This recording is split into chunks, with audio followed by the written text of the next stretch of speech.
প্রয়াত পলাশ সাহার মৃত্যুতে উঠে এসেছে চাঞ্চল্যকর তথ্য। জানা গেছে তার bank account, life insurance, saving scheme, বিভিন্ন পলিসি এবং বিনিয়োগ মিলিয়ে সম্পত্তির পরিমাণ 4.5 কোটি টাকারও বেশি। তবে এই বিপুল সম্পত্তির মালিকানা নিয়ে শুরু হয়েছে পারিবারিক বিতর্ক।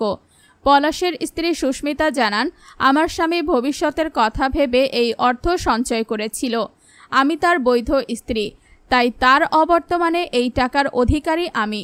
অন্যদিকে পলাশের বৌদি পাপিয়া জানান, পলাশ শুধু আমার দেবর নয়, আমার বন্ধু ছিল। সে অনেক গোপন কথা আমার সঙ্গে ভাগ করত। সে নিজে জানিয়েছিল তার জমানো অর্থ মূলত তার দাদা ও মায়ের ভবিষ্যতের নিরাপত্তার জন্য। সে চেয়েছিল তার দাদারা যেন বাকি জীবন আর কিছু না করেও স্বাচ্ছন্দ্যে থাকতে পারে। এই অবস্থায় প্রশ্ন উঠছে আইন অনুযায়ী আসল মালিককে। এখন সকলের নজর পলাশের সেভিংস ও পলিসিতে নাম লেখা থাকায় এবং আদালতের সম্ভাব্য সিদ্ধান্তের দিকে।